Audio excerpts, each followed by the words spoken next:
Right now, let's get some expert analysis of both President Xi and Premier Li's vision for China. I'm joined by Teng. He's the president of the America-China Public Affairs Institute. Welcome back to the show. How are you? Good, thank you. Now, let's start with President Xi, who talked about China's development over the years and also addressed the positives and the critiques about the economy while also calling for unity. So what were the main takeaways from his speech for you? Well, I was actually there at the two sessions. I was invited as an observer, and I was attended and a lot of meetings as well. To me, my main takeaway is this is transformational.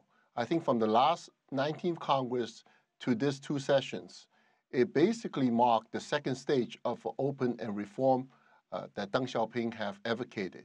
When Deng Xiaoping did that in 1978, he has no idea what's going on. He told them, let's touch the stone and cross the river. By now, 40 years later, President Xi is assembling a team to fully implement this policy and bring China forward.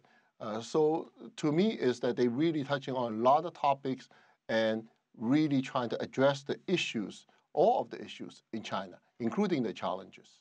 Now, let's also look at Premier Li's briefing. We know that trade and the overall business environment was a key issue. What should we take away from his comments?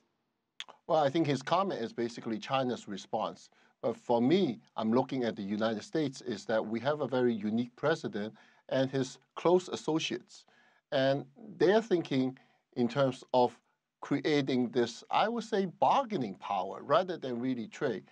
Hopefully it's more trade war of words rather than the actual trade war. In fact, a lot of the U.S. companies are against it. There's two letters out to the president, one by all of the retail companies, including Costco, Macy's, Walmart, and so forth. They feel that this tariff will increase the burden on U.S. consumers and make everything more expensive for the U.S. consumers. The other is by the trade groups. What they think also is that by having this tariff, it's not going to increase jobs in the United States. It will just go to another lower-cost country like Vietnam and so forth. Now, Premier Li didn't specifically talk about how China would react to the steel and aluminium tariffs. He did, as you mentioned, talk about the potential for a trade war, especially given the $60 billion worth of tariffs the U.S. specifically wants to impose on China. So where do you think things go from here in terms of the trade situation between these two countries? I think that China will wait and see in terms of what the United States will do. And I think that for President Trump, he's really asking for this authority rather than exercising this. This 301 is very dangerous because whoever initiates a trade war, the retaliation is always going to be more severe than the initial sanction that is placed on their country. Some of these are also going to be affecting globally. I do not think the European Union want to see this conflict between the United States and China as well. Now, let's also look at the continued reform that we're seeing in China, as well as it's continuing to open up. We've seen that as an ongoing theme throughout the two sessions and also in the press conference. How significant do you think that is, given this 40-year mark from the anniversary of China initially opening up? Well, it is an anniversary, and this is something that China always want to do. However, if its own system, they're quite archaic, and they're not ready to open up this industry without the supervision and the regulation. This time, they have pared down 8 ministries. So right now, there's 26 ministries, and they also pared down 7 sub-ministries. Probably still going to be more work to do.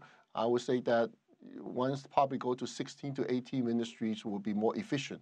But they have to slowly doing it, and because President Xi has his handpicked team, they are able to implement this. And it's a big change in China, this in terms of paring down so many ministries. Everybody have their turf. They don't want to give it up.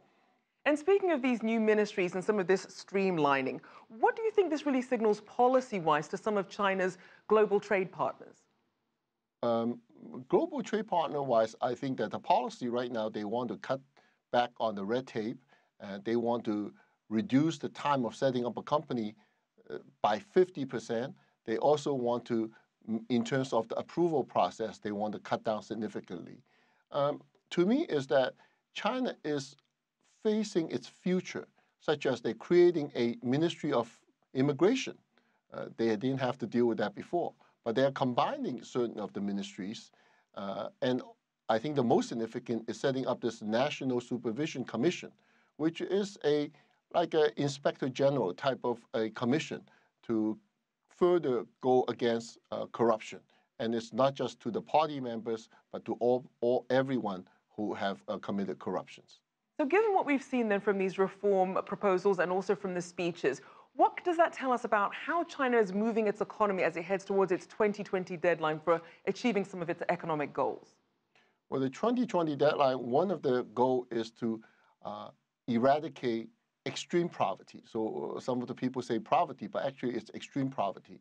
And I was in China. Again, a lot of people are very excited about this ambitious goal. So there's about 60 million people need to be lifted out of there.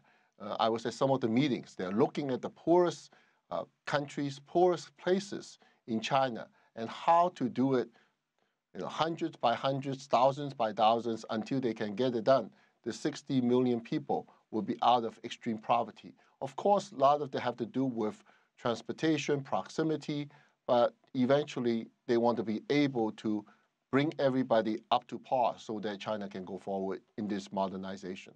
All right, thank you so much for your insights. Fred Teng, there, president of the America-China Public Affairs Institute.